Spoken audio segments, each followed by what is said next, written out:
C'est quoi une personne toxique? Une personne toxique, c'est une personne néfaste, une personne qui est négative pour elle-même et même pour son entourage. Donc c'est vraiment quelqu'un qui a un impact négatif sur ta vie. Une personne toxique, c'est une personne qui est là pour vraiment te pomper l'énergie, pour te manipuler, qui est souvent là pour détruire ta vie. Il faut comprendre que les enfances ne se valent pas.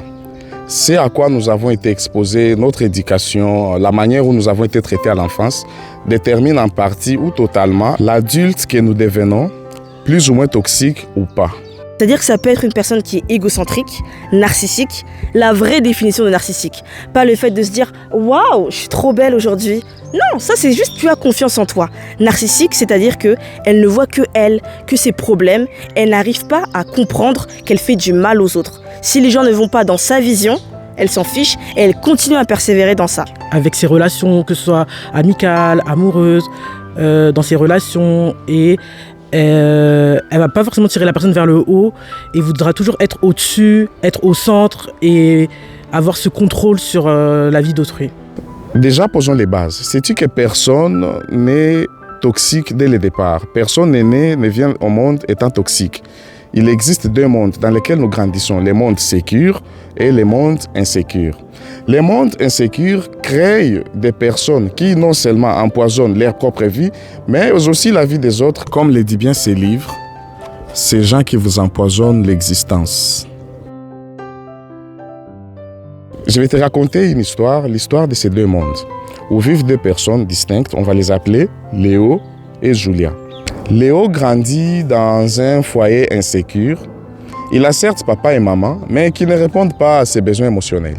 Léo, c'est ce petit garçon qui n'a jamais entendu même un je t'aime de ses parents.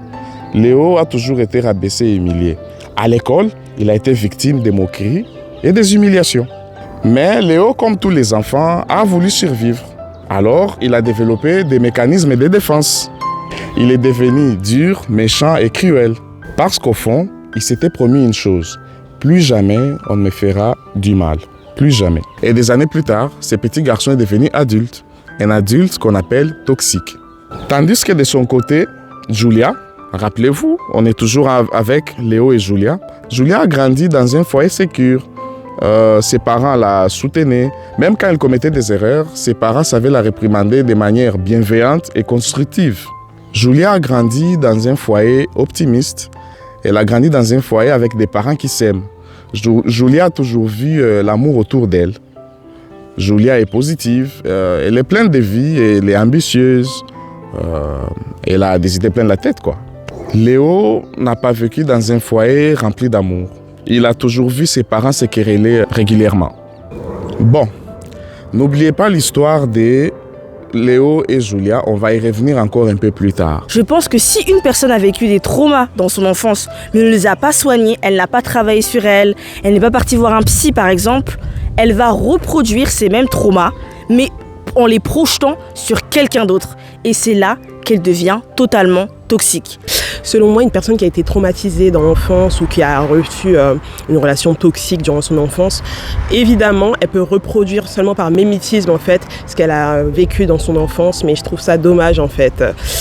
Surtout à l'âge adulte, si la personne n'a pas guéri de ses maux, c'est possible qu'il reproduise exactement le traitement qu'il a reçu durant son enfance. Avant d'aller beaucoup plus loin, définissons d'abord c'est quoi un traumatisme. Un traumatisme d'enfance, c'est quoi? Ah, il y a des moustiques ici, hein. Oh, ça me pique. Souvent, quand on parle de traumatisme d'enfance, on pense toujours à des événements lourds tels que la guerre, des abus physiques, abus sexuels. Certes, c'est des événements extrêmement traumatisants.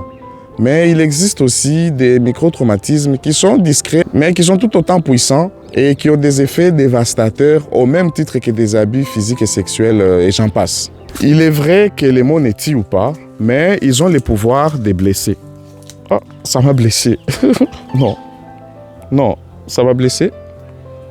Ça m'a blessé. Un parent qui s'est mal comporté ou qui a eu une relation assez toxique envers son enfant durant son enfance peut entraîner des blessures, peut entraîner de forts dégâts sur l'enfant, ce qui engendre de la toxicité étant adulte. Nous pensons à tort qu'avoir ces deux parents garantit d'être un adulte bien construit. Sauf que la réalité est beaucoup plus complexe que ça. Certains parents sont présents physiquement mais absents émotionnellement. Ils sont généralement focalisés dans l'engrenage de la vie, les autres problèmes de la vie, des factures, les travails, toutes les autres activités qu'il y a autour, sans pouvoir accorder un peu du temps à leur enfant. Nous nous retrouvons dans un contexte où, une fois après avoir résolu les besoins primaires de l'enfant, notamment manger, boire, s'habiller et un toit, ses parents pensent avoir tout résolu tout le nécessaire de l'enfant. Alors que les besoins d'un enfant vont au-delà de ces besoins primaires qu'on a cités. L'enfant a besoin des parents qui l'écoutent, l'enfant a besoin qu'on joue avec lui, l'enfant a besoin qu'on prenne soin de lui, qu'on les rassure, qu'on les soutienne.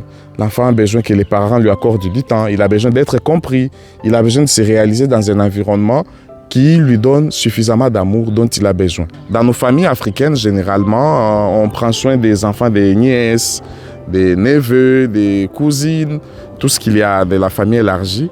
Et dans cet engrenage-là, ça fait qu'on n'a pas le temps et l'attention de s'occuper de ses propres enfants, très souvent. Résultat, ces besoins non comblés émotionnels et d'attention créent des adultes mal construits qui empoisonnent la vie des autres partout où ils passent. Ça peut arriver qu'un parent n'a pas pris soin de sa propre santé mentale, n'a pas travaillé sur lui-même et répercussion, il traumatise son enfant qui, à son tour, peut devenir toxique si cet enfant-là ne gère pas aussi ses traumatismes. Un parent peut traumatiser son enfant par son attitude, peut-être par un manque de communication, en donnant des ordres à son enfant, mais en n'expliquant pas le pourquoi du comment. Vous vous rappelez toujours de Léo et Julia?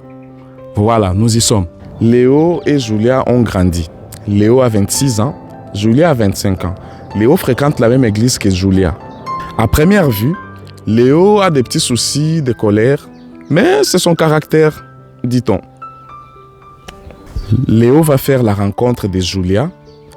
Julia, de son côté, est une femme ambitieuse qui a poussé dans les études et elle est vraiment évoluée, très épanouie, au point que Julia est cadre dans une grande entreprise de la place. Léo, qui rêvait de devenir avocat, mais n'a pas pu atteindre ses objectifs, faute de soutien de sa famille, a pu quand même réussir à s'en sortir en devenant manager dans une entreprise de la place. Donc, Léo s'en sort aussi très bien, parlant dans la société. Léo va tout faire pour avoir Julia en essayant d'entrer dans le monde de Julia et il va renier ce qu'il aime et ce qu'il est juste pour avoir Julia. Par exemple, Léo va se rendre compte que Julia aime les réseaux sociaux. Mais vous savez ce que Léo va faire? Léo va ouvrir un compte TikTok pour commencer à danser dessus, pour qu'elle les trouve cool et montrer qu'il a le même centre d'intérêt que Julia.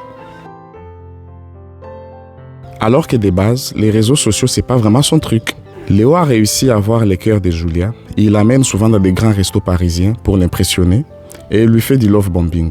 Peu à peu, Julia commence à se rendre compte de quelques anomalies dans les relations. Léo est très contrôlant, étouffant et menteur. Léo est du genre à toujours chercher à avoir raison et imposer sa volonté. Julia se sent confuse face au comportement changeant de cet homme qui paraissait parfait au début.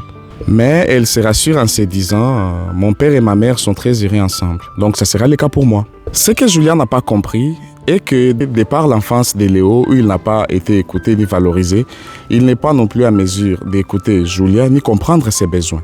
Léo est cet enfant brisé qui n'a pas reçu de l'amour dans son enfance. Par conséquent, il ne s'est pas aimé de manière saine. Le problème avec les traumatismes d'enfance est que le cerveau d'un enfant est fragile. C'est comme une éponge émotionnelle. Un événement qu'un adulte trouverait banal peut pour un enfant laisser de véritables cicatrices intérieures. Le psychiatre Bessel van der Kolk explique dans son livre « Le corps n'oublie rien », je cite, « Les traumas de l'enfance modifient le cerveau, ils modifient notre capacité à gérer le stress, ils modifient même la mémoire et sans qu'on s'en rende compte, entraînent ces blessures toute notre vie. » Si tu te reconnais en Julia, sache que pour le choix du partenaire, il est capital de connaître son vécu, son passé, son enfance. Il y a une moustique ici, dans le parc. Son vécu, son enfance, ses traumas et ses blessures, parce qu'il détermine l'adulte qu'il devient. Mais attention, Je ne dis pas que tous ceux qui ont vécu une enfance difficile ou des traumatismes à l'enfance finissent systématiquement par devenir des adultes toxiques. Parfois, au cours de notre vie, on rencontre des gens, un parent, un oncle, une tante, un frère, qui par leur soutien, leur amour, leur façon de nous traiter, pensent ces cicatrices de l'enfance. Mais ça, on en reparlera dans une autre vidéo. N'hésitez pas à liker la vidéo et à la partager autour de vous. À très bientôt.